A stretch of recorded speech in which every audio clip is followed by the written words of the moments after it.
Welcome to the Crafting Character Podcast. Steve Carter here, and in association with my good friends at Preaching Today, Food for the Hungry, I bring you a podcast that hopefully helps you get better at the craft of preaching and teaching and communicating with the hope that your character will always lead the way. Today, I'm excited because I get to bring on my best friend, Tommy Nixon. He is the CEO of Urban Youth Workers Institute. We went to college together. We were the best men in each other's weddings. He's an incredible communicator, but he's leading an organization that is raising up youth workers all around the globe in urban contexts. And I've seen him lead, I've seen him teach, and he's remarkable. And you're going to hear just some stats about really the state of the church. And more importantly, you're going to learn how in a growing multicultural, multi-ethnic reality, how to craft messages, how to speak, how to engage a more diverse audience than ever before. Without further ado, the one, the only, Tommy Nixon. How you doing, man? What's up, my brother? That's the nicest thing I've ever heard you say about me.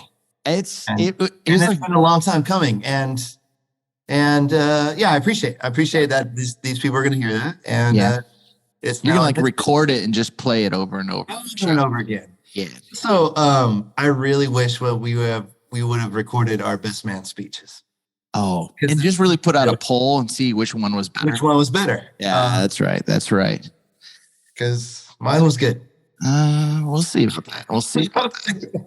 I got a standing ovation, but it's all right. It's so good to be with you, man. So, for people who don't know Urban Youth Workers, give a little bit of context, history, and really what the mission of the org is. Yeah, absolutely. So 30 years ago, our founder, Dr. Larry Acosta, started Urban Youth Workers Institute. And so what we do is we're a leadership development organization, and we resource and develop youth workers, urban youth workers, so that urban youth have the role models they need to live transformed lives by the gospel of Jesus Christ. So, and we do that in four main ways. We have resources like discipleship toolkits and leadership training that are all digital. We have certification program that is 13 months long. We have coaching, and we have networks all over the country.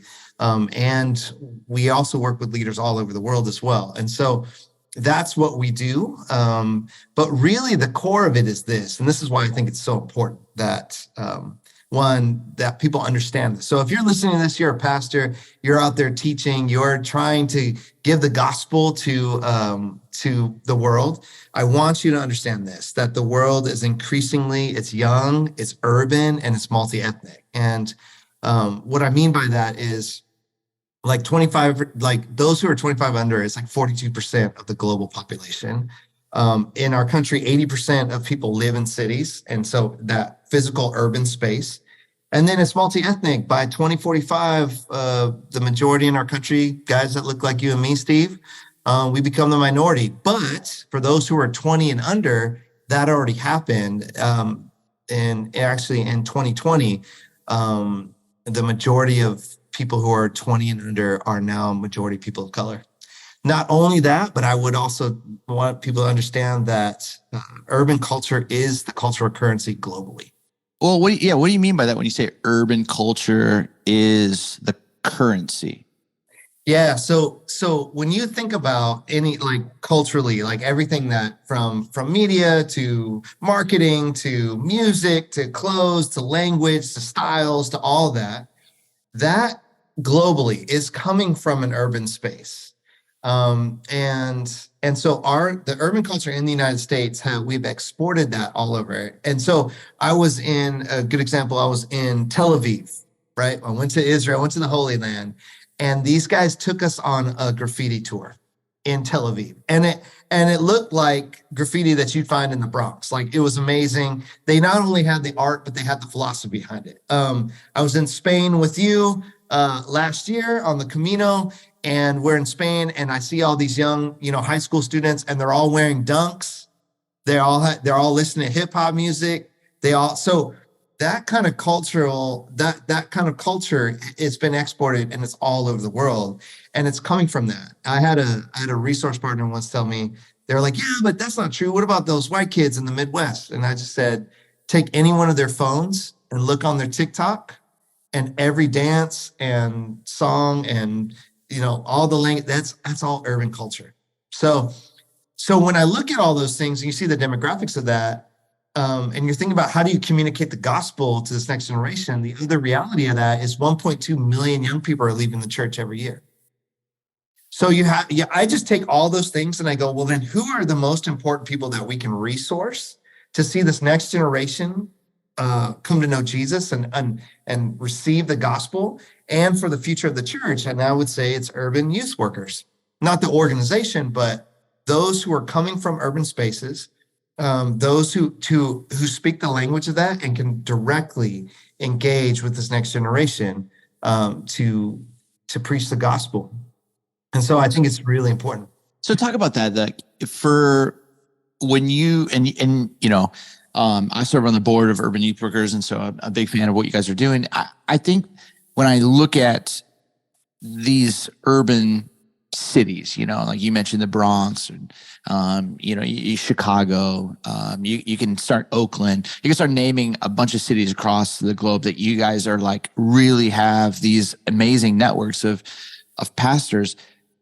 Talk about when you think about the sound, like in hip hop, like there's a sound that the West Coast, there's sound to Chicago, there's a sound on the East Coast. When you think about the craft of communication, and again, if everything is moving in this direction of multiethnic, urban, what are you seeing from the sound of preaching in these urban youth spaces and urban youth sanctuaries that can translate to the pastor in the Midwest, to the pastor in Phoenix, to the pastor, in the East Coast? What are there certain pieces that you're sensing that you're like, man, if you can figure this out for your context, this could be really, really important? Yeah, I think there's two things, man. I think two elements, as I would say, authenticity and pain. And so what I mean by that is the way that I define urban is I define urban as a culture of shared suffering that's expressed through language and clothes and dance and music and all that, right? And that's actually in the urban space, that's what usually brings us together. So it doesn't even, if I'm Latino, or if I'm white, or if I'm African American, I'm Black, and or wherever I'm coming from, and I come to the space, there's a common language that we all understand, and a lot of it has to do with the pain that we've experienced. And so, and in that sense, there's this great connection to it. So if I'm offering things and I'm tapping into the pain and why the gospel is the answer to that, why Jesus actually confronts the realities of my life, and the experiences that I've had, and that he's the answer to that, that comes off, that translates no matter what space you're in, like in an urban space, and that'll translate to this next generation. Okay, so I love that. I love the authenticity. I love just the collective shared suffering. I think that is a beautiful definition of what it means to be urban. And then I think about many of our churches, right? Yeah. So one of the ways that we talk about Sundays, that there are many Easters, right? And I think for many of us in majority white spaces or mega churches or larger churches, I'm saying larger than 200, there's often a sense, and this is never spoken of, this is never said from the stage, but it's implied in, it's so difficult out there in the news and in the culture and in the world. Let's just have an hour and 15 minutes of like joy and hope and juice, You know what I mean? Like, it's like the DigiJuice, like it, like almost like an escape. And I remember, you know, for you and I, you would always talk about this, you know, one of the key concepts of being a disciple is recognizing what suffering has to teach you. Dallas Willard talks about this in the spiritual formation. But oftentimes our preaching is trying to dismiss our invitation into that collective shared suffering. Yeah. Do you sense that? Or am I just kind of like... No, I mean, I think it's one of it's one of the things I wrestle with the institution at large. It's because, and I think this is, so pastors, please hear me when I say this. This is a huge disconnect with this next generation.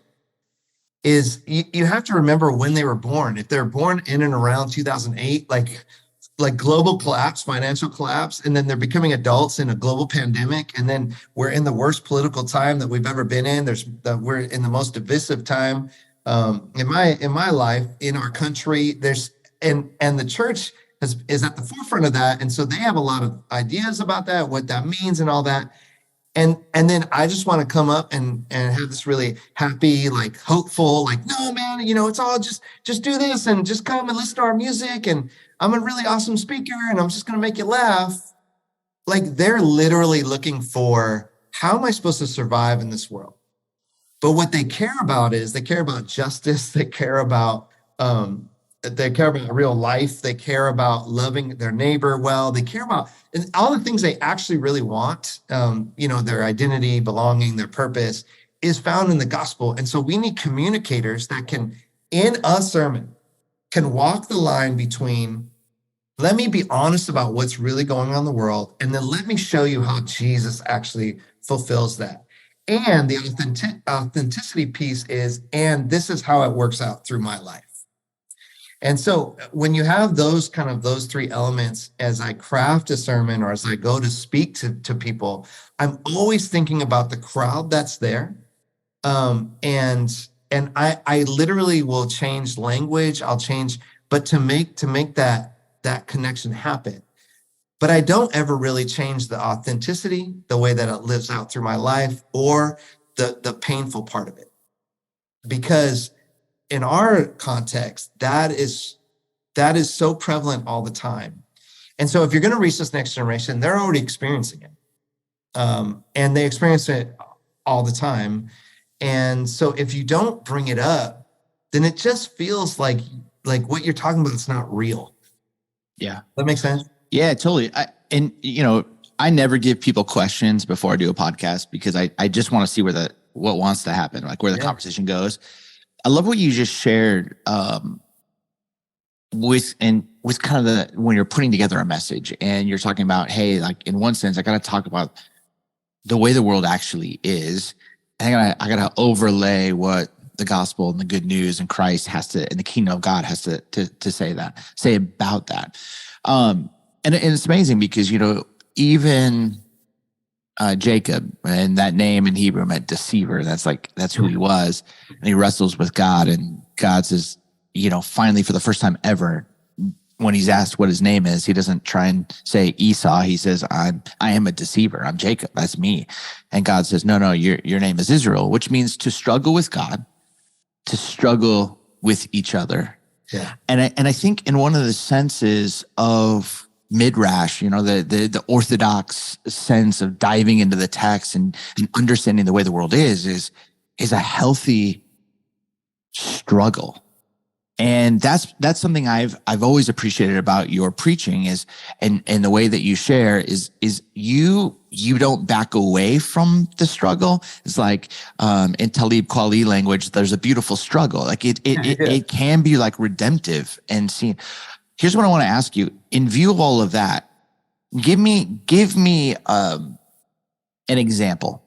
An example where if you were to say, hey, recently I gave a message, and this is in a sense of like what I was painting for these students, maybe around identity. I don't know, whatever topic you want to be. And then, and give people a sense, because I think for a lot of communicators, they're like, how do I say that in a way where I don't like lose this person or tick off this person, or You know what I mean? Like, and again, like, I think we also grew up in a time where nuance was king, right? And you were trying to always like, just trying to make sure everyone was happy to stay on the journey.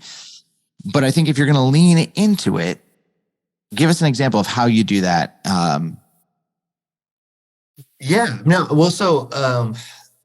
One example that I can think of recently, I've given the sermon like twice, and I was a guest speaker at two congregations. So one was in Long Beach, the other one was in Cleveland. Okay. And I get up and I'm sharing some of the stuff I shared with you guys on this. I'm like, this is how the world's changed, and this is what's going on. And you got 1.2 million young people leaving the church. So I give them some information to make sure that they understand what's actually going on. And I say this to them, and I think that you're the answer to this problem. And everybody's like, oh yes. And then I go, and I also think that you're the source of this problem. And in that moment, what's happening is and I think you and I, we both love comedy, and I've learned from comics how you set people up, and then you kind of take their legs out a little bit, and then as I respond to that statement with laughter, right? And then I'm like, how is that? You get a guest preacher that comes up and offends the whole congregation that way. One of the best ways that I do it is you just are extremely honest about what you're trying to do. And then I went from that place where I'm like, hey, I'm like, how's that for, right? I come and I offend you that way, right? I'm smiling, and there's a body language part to it. There's all that coming out from behind the pulpit. So they're fully me. There's all these things that I think about and intentional about that. And then when I'm sitting there and I'm like, but here's the thing, we can change that. So you might wrap it in a little bit of honey, but you don't try to hedge it too much, but you share it, and then you go, but there's hope. And so in a sense, that's almost like the punchline, right? It's like, oh, that's funny, but there's hope. And then let me walk you through the scripture about how we do that. And then in that, when I'm trying to give a sermon like that, I'm also giving a lot of examples of myself of how did I walk through that? How did I come to that conclusion, and how have I failed in it? And then that way, it's not so much that like, look, I'm amazing, I've done all the work, it's your guys' fault, and you just got to figure it out. I mean, that's cruel. So in that, there's a pastoral part where I'm inviting them on the journey that I've taken, and I'm walking through in parallel to the reality of what I'm trying to call them to. And through that, and so I use a lot of humor, but that's a gifting of mine. That's a personality piece. But I'm also deeply authentic in the examples that I use. And I would caution people, especially as it becomes more multi-ethnic and you're trying to, like, you have to either authentically be in that space, understand the cultural references, and not try to, what a lot of people would say, co-opt that, but like you used the Talib Kweli reference, right? Just a little bit ago. But I know that you listen to Talib Kweli, that you like hip hop, right? And dude, you're not from Detroit. You're not from, the Bronx, but you appreciate that. You've listened to it. You understand it. You appreciate the art. You've walked with people, like, so that can come out. So the more we enter into that, the more we can use those examples. Is that helpful? That's really, really helpful. That gets me thinking, because I think one of the ways that you do this is you can really put your finger on the problem. Oftentimes when I'm coaching someone on communication or even writing, one of the easy ways to do this is, what is the problem you're trying to solve? What is the premise that's going to attack that problem? And if people put that into practice, what's the promised benefit to their life or to the kingdom or to, in your mind, 1.2 million people not leaving the church? Now let's talk about this from a lens of collective shared suffering. Mm-hmm. Because again, I think sometimes we don't know how to do that. A lot of us, we might know how to like have a moment of lip quiver, teary-eyed in a sermon. Yeah. But a collective shared suffering that is authentic, that is real. And again, I'm not looking for story hijacking, co-opting, like you're talking about, like, oh, I just was over here and I could feel, but there is something, you and I just traveled to Guatemala together, and we walked through some amazing neighborhoods and some really unique spaces and a lot of poverty, but the kingdom just bursting forth. But in a collective shared suffering, how do you sit with that, let it shape you, inform you, and speak from that, where someone in the audience goes, man, he's done his work. Mm-hmm. That's real. You know what I mean? Not this, he's just saying certain things. What does that look like for you in practice and for so many urban youth workers? Because I think here's like a moment, because I think for many of us, we didn't taste suffering. I think for some of us, and then all of a sudden we did. But then there's a group of people who, man, from the jump, whether the systems, the school systems, the opportunities, the neighborhoods, where this became a part of their life, and it shaped them. But they have joy in the midst of suffering. They see the hope in the midst of the rubble and the pain, and they can live in that tension. Whereas I think for some of us, we don't know that, and then COVID happens, and that muscle, the division that you're talking about, that muscle, that the way the world is and it's changing, and like that muscle hasn't been developed. And I think part of becoming a great communicator is really learning what that authenticity in the collective shared suffering. And I don't know if many people know how to do that. Yeah, no, that's a great question. And I would imagine a lot of the people listening are going, yeah, dude, like, how do I do that? How do I not like steal people's stories? How do I, and here's what I would say. And it's not an easy answer. It is, I think we have to remember as Christ followers that we're called into compassion, which means to suffer with. And I think if you want to be a really amazing communicator, you learn how to suffer with people really well. Because even if you didn't grow up into it. So if you're listening to this and you're like, dude, I grew up like middle class, upper middle class. Like I grew up in a really nice space. Like my church is just, not dealing with violence and all this stuff. Okay. But you follow a God that then invites you into that through the world. And here's the thing is people are suffering in your congregation. And what does it look like for us to not, this is the character part of the craft. The character part is, are you actually joining in and suffering well with people? That takes a lot of time. That takes that takes energy. You can't do it with everybody, by the way, pastors. So don't try. And it's also not, going like, even you mentioned the trip to Guatemala. It's also not just like that. A trip to Guatemala should show us a picture of the kingdom of Jesus and people suffering with each other well, so that we can come and like learn from them and then come and do that here. And so it's not just kind of like, kind of tourist kind of trips, but it's like there are people that are suffering here. The more you can do that, the more you're going to connect with this next generation, because you actually have real life examples, what it looks like for you to sit by the bedside of someone who's dying of cancer, of someone who's going through the divorce, of dealing with abuse and pain and those kind of things. Those are the great connectors for humanity, is pain. And so if you don't fake the funk with that, and you're not like, no, I know pain, but you really don't, then don't talk about it. The other part that I would encourage you guys in, especially as this next generation is coming up, is that, as you teach other people how to be communicators, teach them the craft of what you have, but you have young people that can come up and they're being shaped in the character and they have the stories. So allow them to share their stories. If you don't have the story, if you can't speak from that collective suffering space, I encourage you, find people to suffer with. God has put people in your way.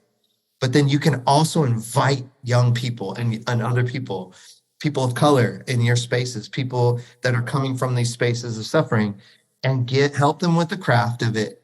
And then they can, through their character and their sharing, they can share those stories. And I think that's a beautiful way to actually involve people in to share authentic stories from that space. And I think it's good too I think it's good too for people to like be honest about it. Be like, man, I didn't come up from there. You don't have to have shame about that, but you can definitely be honest about that. That goes a long way, man. Because if you get up and you try to, like, I know there was a pastor that was here and he was talking about temptation. And the best example he had is when he walked past the donuts in the office. And so for all the people who are in the congregation going, I'm struggling with like addiction and porn and all this stuff. And like, dude, you only deal with wanting to eat donuts. Like, that's tough to hear. Yeah. Yeah. No, that's good, man. So I think that there's also these other pieces in the back of a lot of pastors' minds.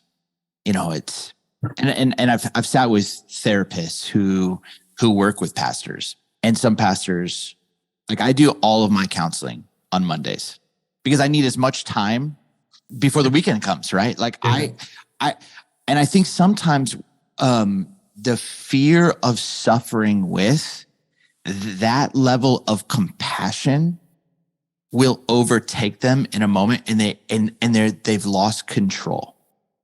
Yeah. And it's like, okay, I'm communicating or I've lost control in that compassion and I can't fix it, which is really helpful for pastors to have to realize they can't fix it like that. They can't just put a bow at the end of a sermon. Like this is a life, a collective shared suffering. Anyways, but I think part of that prevents them from going there because, and really it's like a control piece, right? Because I gotta control my energy, because I got Sundays coming. I got to control my emotions, because if I let that, I got to control how deep I can go, because, and so then what it does is it actually, you can be so formed in the craft, but that will grow in power,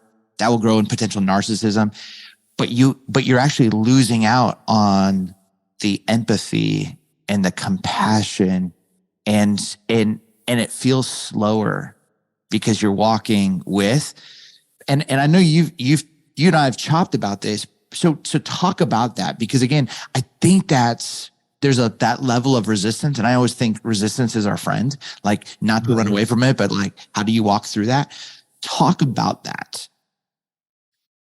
Yeah. So, I mean, this goes to a deep, deep theology for me, actually.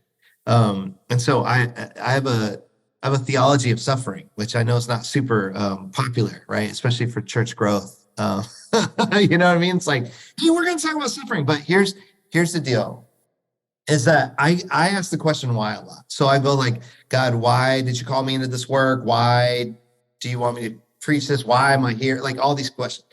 When it comes to, I know it's pretty clear when Jesus talks about the least of these, or he calls us to, like in Luke, where, when he starts his ministry, he talks about, I've come to release the prisoners, give sight to the blind. And so he talks about this way, and then he modeled for us what it looks like to suffer with, to have compassion for people. So then we're called to do that too. But I asked the question, why?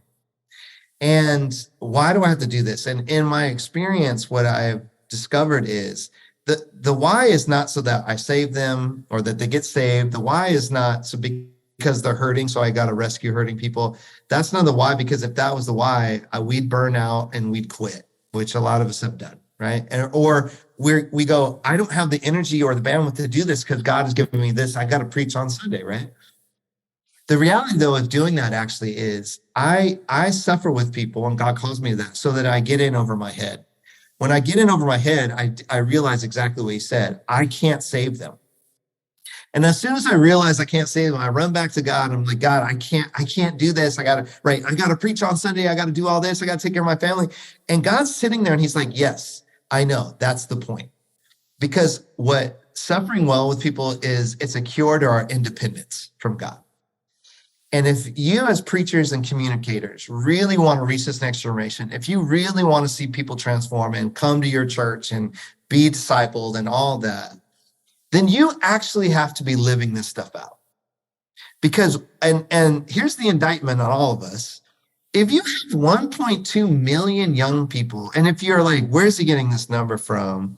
If you go to the greatopportunity.org, there's a whole study on it. So the greatopportunity.org. But if you have 1.2 million young people that are leaving the church, these are people that grew up in our services, sang our songs. That's a deep indictment on us. They're not buying what we're sharing. And that's also a wake up for us to go, we've actually got to embody and live this stuff out. So you can't just have the craft. You have to, and that's why I love this podcast. You have to have the character of depth that, hey, I actually walk with Jesus. And what suffering with people allows you to get back to the presence of God faster, or it should, right? And that's where, when I was younger, I used to think maturity was how much I could carry for the Lord. And now I realize as I'm older, no, maturity in Christ is how quick can I realize that I can't do it. So John 15 tells me I can do nothing apart from him. My problem is I just don't believe it. Yeah. And what I love about this next generation is they don't believe us because we didn't believe that. Yeah, that's good, man. Yeah, that's man. Good. Dallas Willard would often say that saints should burn through grace faster than sinners ever could. You know what I mean? It's just like, because you get it, you need it, you understand it. Okay, so language is important, and I love what you just talked about, and I want to just keep diving into this because I think it's really, really important. You had this term way back. It was a CFR, and it's like a context for a deeper relationship. And so when you kind of do this picture of I need to be over my head. Yeah. I remember you teaching me and like this heartbeat of like missiology, like being on mission for the kingdom, is all of this is a context. When you're in that moment, it's a context for a deeper relationship with Christ to understand what he suffered in the cross, and another way to say that would be the cruciform life, being shaped and formed as you learn to carry the cross. Most of us, we can teach that and tell our students or tell our congregation to, but man, when it's really, really hard, like we're like, you carry it. Like, I don't want to do it. But I think, to Thomas Merton, there's just all these different kind of, streams had their different language. Merton would call it the contemplative activist, that the deeper you go in the presence in John 15 ought to send you out to want to go bear fruit. And then when you're out there bearing fruit and you realize you can't change what's happening in the city of Chicago, it ought to bring you back to the contemplative place to go to ask the why question. God, why? How long, O Lord, to hear the psalmist? So again, there's all of these phrases. And as a pastor, you got to find, what does that look like for your context, your city? But that's CFR, the context for deeper relationship. And that was really, really, that really shaped me. Like there'd be these moments because I'd be like, why is this happening? Why is this? And then to go, well, why is it happening might not just be the right question. How is what's happening, am I going to let happen in me to shape and form me so that Christ can be shown more through me? Talk about the heartbeat of the CFR. Yeah, man. So the context for a relationship was really built around, so as a beginning of, if you're listening to this and you're like, okay, but how do I suffer with people? Well, you simply just, you either create or you join into something that brings you together. Right. And so it's just whatever that context is. If it's basketball, great, go play basketball. If it's coffee, if it's your love for whatever it is, like, okay, that brings you in. But the framework that you have for a CFR is this idea that God is up to something.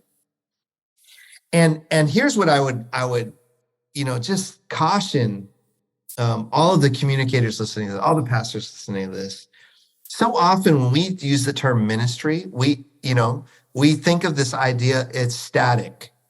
So if I'm sharing this wisdom with you right now, Steve, I am like ministering to you, man. I'm getting you with the ministry, bro. I'm just getting, I'm ministering to you, and I think that's really weird because then it sets us up in this really weird thing. It's almost inherent in the institution. I'm the pastor, you're the parishioner, I'm the whatever. I'm saved, you're not. You choose whatever, I'm rich, you're poor, it doesn't matter. But when I realize that God's up to something, and not only does he want to shape you through what he's doing through me, but he wants to shape me through you through what we're doing together.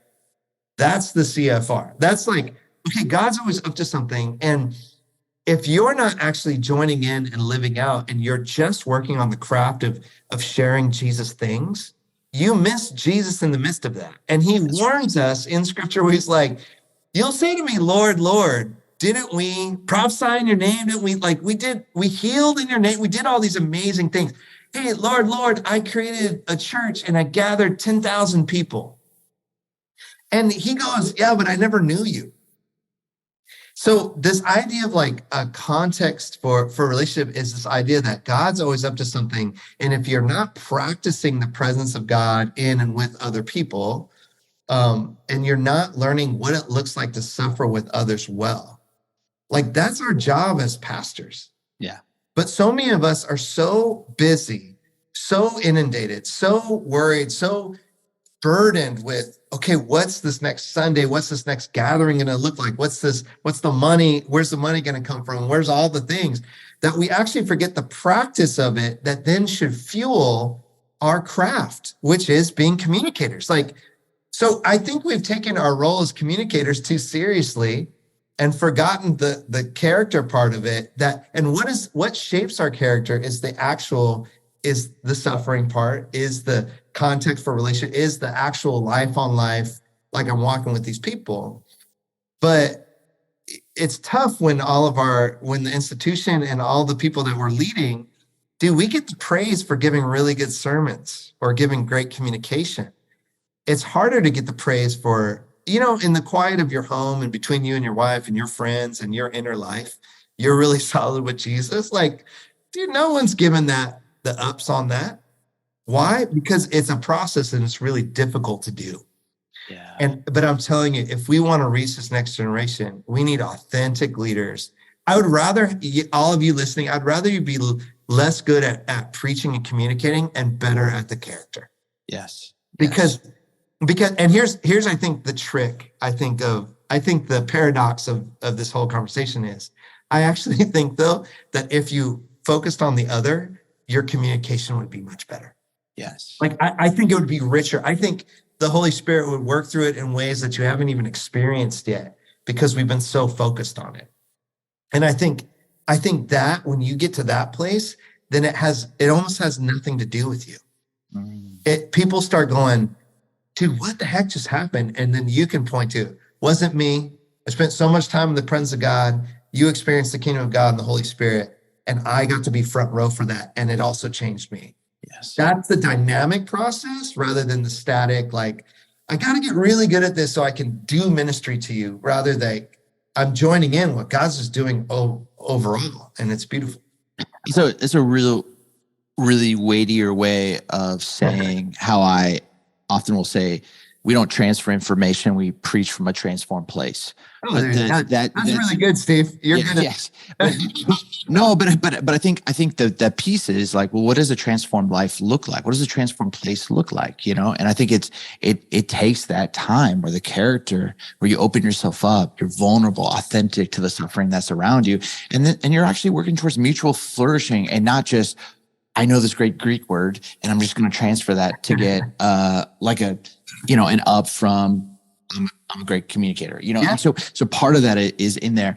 Tommy, there's so much I want to go with you, and I want to just go really briefly, because you are really, really funny, and it's one of the best parts about our friendship is we can just chop, and it's fantastic. Yeah. When you do communicate, I've seen you actually be more comfortable utilizing your humor. I think for a while it was, man, I don't want to be just the funny guy. but off stage you were so funny, And so but I've seen you allow that character piece and allow that embodiment of oh, Tommy's the same guy, whether in Guatemala or in the Bronx or just you and I chopping, and talk about the importance of humor. And then also just what you've had to learn about the use of humor in a teach. Yeah. So, I mean, for me, the use of humor has just been huge and I think Jesus did this. So I think Jesus was funny. When he talks about the plank in his eye, I mean, as a carpenter, he's making a carpenter joke and that's funny. You know what I mean? Or I think when he names, he gives nicknames, and they have nicknames for the disciples. I think that's funny. You know what I mean? The Sons of Thunder, that's hilarious, dude. You know what I mean? Because they're so loud, right? And I think you understand I'm loud. So, and so I think that stuff's funny. And so I just think it's a beautiful way. And it's a very urban way. And I think when I talk about the suffering piece, the reason why I use humor so much is you'll notice that the best art usually comes from pain. Yeah. And I think that's with comedy as well. And so one of the ways, when I was growing up, I grew up in the Black community and we would play in some place they call the dozens. We called it bagging. We call it capping, where you just make fun of each other and you just sit in circles and you just make jokes on the other person, right? They also call it junior high, but that's another thing. Dude,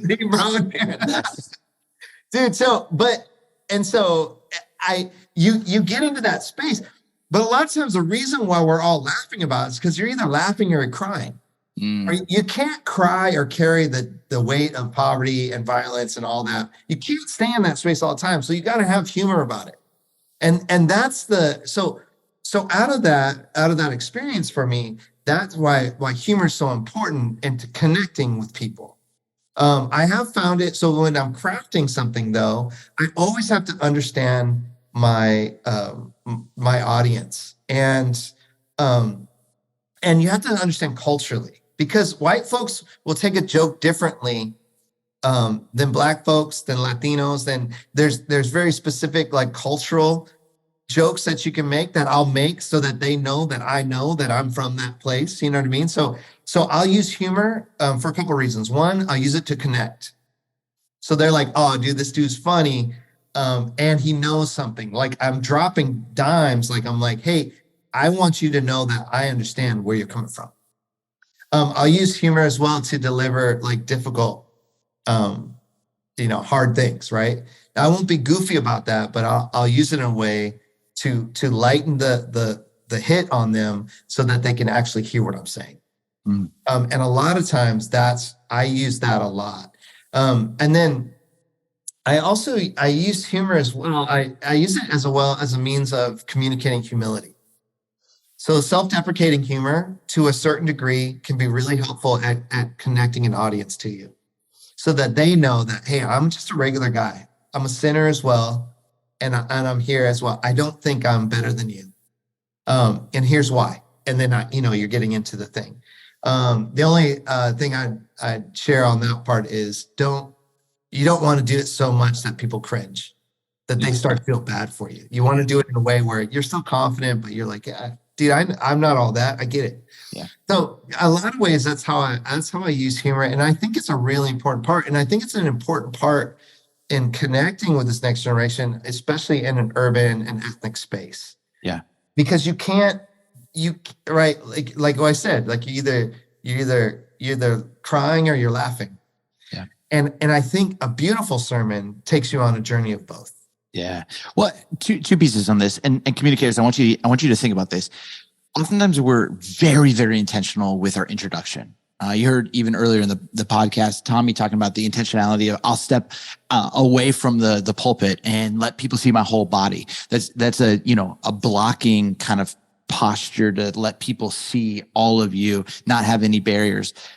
But oftentimes the only level of intentionality that we have with humor is I just need a lift because I've just bored them with 4 minutes of ancient Near East culture and I need something to lift. But the level of intentionality to think, is this the moment for a self-deprecating kind of joke? Is this the kind of moment for this level of intention? That's what you do really well. And to be able to understand and read the moment. So this is probably one of my favorite ones, most recent with you, Tommy. So we are in Guatemala with Food for the Hungry, and we're in this like medical facility in a village 5.5 hours from Guatemala City. In a Mayan village. In a Mayan village. Yeah. And it's all led by these volunteer women. And it's just amazing. It's just incredible. So typically, like, you walk into these spaces, they've prepared a presentation, but one of the things that you do is you introduce yourself and, you know, and say what you are and what you do. And so people go around and, you know, one pastor says their name and what they do. Another pastor says their name, what they do. Another pastor says, and it gets to this point, and everyone's like waves and, oh yes, you know, hi. And then it comes to Tommy. And Tommy, what do you say? Well, dude, before that, I said, there's a lady there. You gotta give some context, brother. I'm trying to set you up. Okay, I appreciate you, man. So I say, in Spanish, I say, my name is Tommy, but in reality, my name is the King. And they think that's funny. And then I said, no, I'm just kidding around. My name's actually El Guapo. You can call me El Guapo, which means like the handsome, right? Like the good looking guy. And those ladies fell out. Yeah. And you said this in Spanish. So in all of that, what he said, like, cause he spent so many years, he and his family living in predominantly Latino neighborhood. And like, he just had this, you just watched these older women just look at him like he was their son. And then at the end, everyone was like, you know, El Guapo, and they're like taking pictures, and I'm just sitting there going, "Oh my goodness!" And the whole joke is, Tommy's not good looking. Yeah, I know. I know you're listening to this. I got a radio face, and so so like he kept saying this, like, the joke is like, I'm not good looking, but and there was the right kind of self-deprecating at the right moment. Yeah. And it just, what it did was it connected.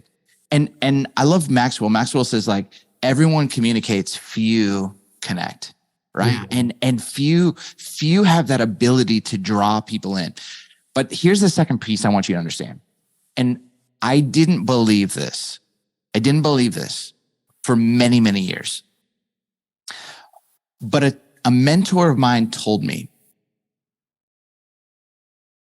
the degree at which you move towards collective shared suffering, to the degree that you embrace the pain and the struggle, to the degree that you can hold space for the hurting and the wounded and understand what you can do and what you can't do. To that degree. And think of, like, if wherever you are, if you're in Iowa City, like, if you're like, your familiar position, your homeostasis is a 0. And if you were to go towards pain, and maybe it's like 4 clicks towards the suffering, then on the opposite side, when it comes to true laughter and joy, and you can only go to a 4. And I remember my mentor saying this. I'm like, there's no way that's true. But the harder you can actually cry and get in touch with that sensitive suffering and that collective shared suffering, on the other side, to the same degree of laughter and joy. And what I've found, and you mentioned that, like, you're either crying or you're laughing, but you've been able to model going to a -10 and to a +10 and holding both. And that creates a range. But you know what it really creates? A sense of safety. And a safety in, I can laugh, or safety in, like, oh, he understands. a safety. And, we when we were in Guatemala with Food for the Hungry, we were with this woman, Julie, and she just had that ability too, like in just holding space. And you just were like, oh, she's safe. She's safe, and that does something. And for communicators to embody that's that character piece, dude, it changes you, So Tommy, two more things before we wrap up. Let's talk about character, because that is a huge piece. What's important for you that you need in your life to ensure that your character leads the way? Man, that's a really good one. There's a spiritual practice that I practice that has helped me get to the space, and then I'll answer like, what do I need now? So early on, man, I think even in high school, I really, I didn't have this language back then, but I use it now, where I had this want and ability to confront my own hypocrisy. And that has been like to root out any of my character issues. I've continued to go, okay, I believe this, or this is my value. I don't actually live that up. And then I invite other people. I think I've invited you at times in my life to go, hey, like, where am I messing up? How can I be better? And to my staff, I'm like, hey, how can I be a better leader here? Or what's difficult about working with me? Like, these are really hard questions, but that goes, okay, great. And what it does, friends, is I know it's really scary, but when you do that with people, they give you a lot more grace, because at least they know that you know. You know what I mean? Like, so they're not like, oh, dude, this guy's like the worst, but everybody has to pretend because you're the lead pastor or whatever. But if you go, hey, I know this is an issue for me, and here's what I'm trying to do to mitigate it. Like, here's what I'm doing about it. And I've consistently done that for 30 years. Now, as I've done that practice, the backside of that character piece, and I think this is really important for all of you guys to hear, is that as I get older, my capacity has changed and it's moved in different areas. And I'm finding that I need a lot more time to give myself space to rest, to push into the presence of God, to have good boundaries, to say no, because the amount of responsibility I carry, I need more fruit of the Spirit. Like, I need the time to actually sit in that more, and to have enough to breathe so that I don't fly off the handle. Like, if you follow the Enneagram, or if you think that's evil, I don't know, but if you follow the Enneagram, I'm an 8 on the Enneagram. And so anger is like always like, it's a deep part of just who I am. And so I've had to work really hard over the years to mitigate that. But if I'm not rested, if I don't have enough margin in my life, dude, and I'm still trying to just charge everything, you say something sideways to me, and this ugly false self of Tommy's going to come out.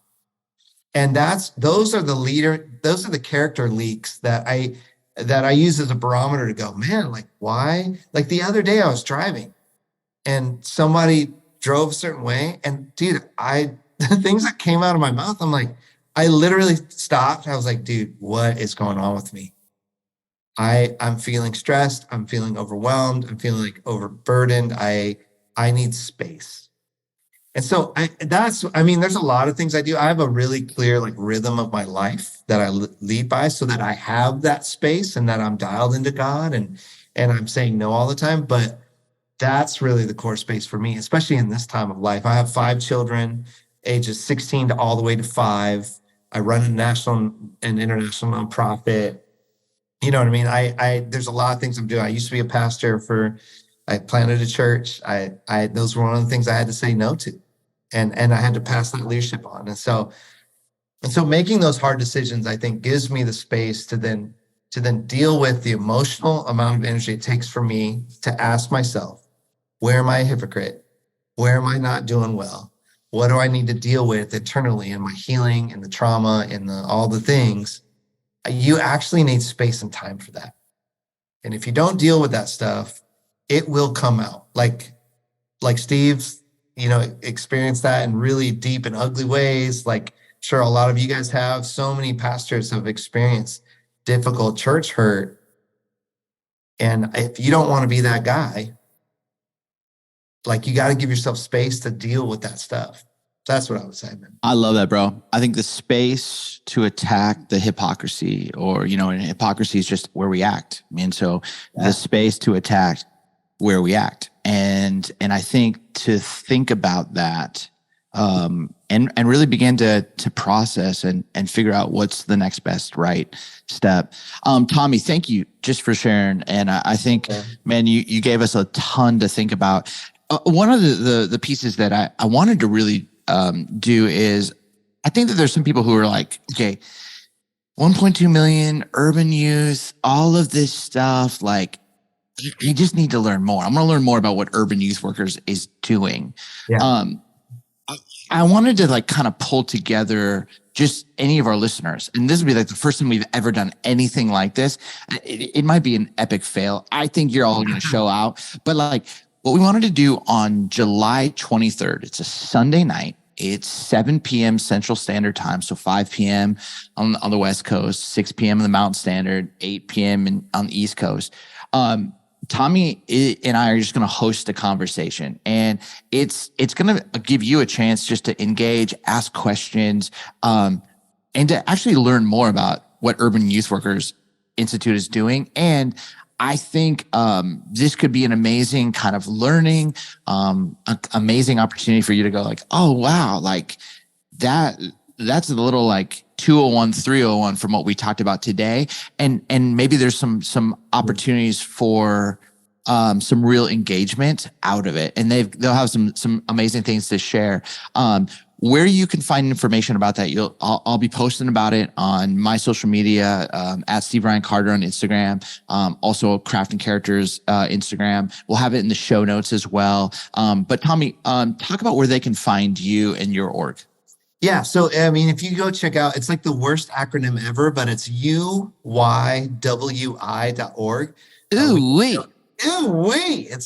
It's like Snoop Dogg, but so uywi.org. There's a ton of free resources on there. Go check that out. You can also follow us on any socials with UYWI. And then you can follow me, Tommy UYWI. On socials, and check it out. We have a ton of podcasts and things like that. If you're interested in the things that we're talking about, we have a whole podcast called The Radical Middle that I host that we'd love for you guys to check out as well. And so, yeah, you'll find information there, and then we'll be putting it out on all of our channels as well, and it'll be good, man.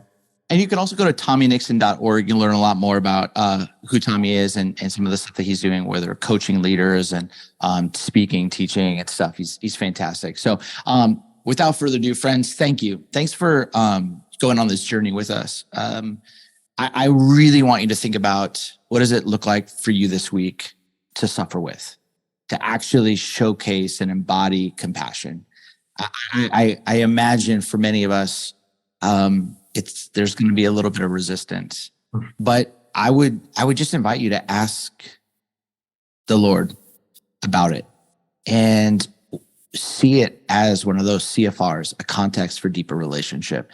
And the more that you can enter in, the more authentic and the more compassion, the more empathy, and truly the more character that's going to actually rise up within you.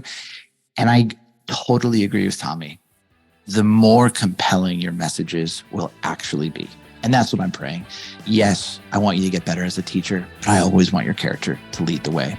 Much love, everyone. Grace and peace. And we'll see you on the 23rd, and we'll see you again. Take care.